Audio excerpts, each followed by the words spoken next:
పడి లేచే కెరటం. కెరటం ఎంతో ఉబ్బెత్తున ఎగురుతుంది, అలాగే కిందకి పడిపోతుంది. మనిషి జీవితంలో కూడా ఎత్తుపల్లాలు సహజం. ఎంపీ అనిల్ కుమార్ది తిరువనంతపురం. పైలట్ కావాలన్నది అతడి చిన్ననాటి కల. సైనిక్ స్కూల్లో చదివాడు. నేషనల్ డిఫెన్స్ అకాడమీలో ప్రవేశం సాధించాడు. 134 మందిలో అత్యుత్తముడిగా నిలిచాడు. పిన్న వయసులోనే పైలట్గా ఎంపికై చరిత్ర సృష్టించాడు.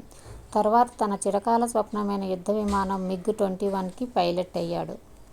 వాయుసేన అధికారిగా ఇంకా ఎంతో ఎత్తుకు ఎదగాలని కలలు కంటున్న ఆ 24 ఏళ్ల యువకుడు గొప్ప ధైర్య సాహసాలు ప్రదర్శించి ప్రశంసలు అందుకున్నాడు. కానీ అది యుద్ధరంగంలో కాదు, గగనతలంలో కాదు.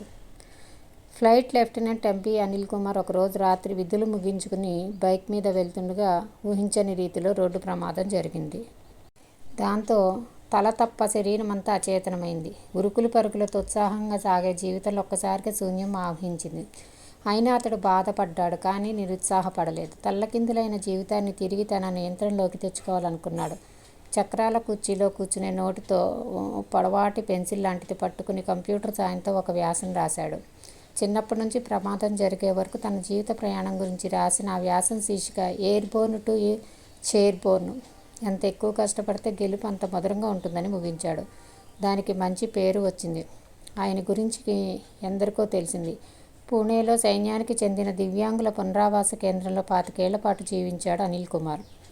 ఆ సమయంలో సైన్యానికి సంబంధించిన అంశాలపై, ప్రమాదం తర్వాత తన జీవితానుభవాలపై, యువతకు స్ఫూర్తినిచ్చే విషయాలపై ఎన్నో వ్యాసాలు రాశాడు. కవితాత్మక రచనా శైలితో ఎందరో అభిమానులను సంపాదించుకున్నాడు. పాఠశాలల నుంచి యూనివర్సిటీల వరకు ఎందరో విద్యార్థులు తరచూ ఆయనను చూడడానికి వస్తుండేవారు. బ్లడ్ క్యాన్సర్ రావడంతో అనిల్ కుమార్ తన 50వ ఏట కన్నుమూశారు. డిఫెన్స్ అకాడమీలో అనిల్ సహచరుడైన నితిన్ సాటే తన మిత్రుడి జీవిత చరిత్రను రాశారు. దాని పేరు బోర్న్ టు ఫ్లై.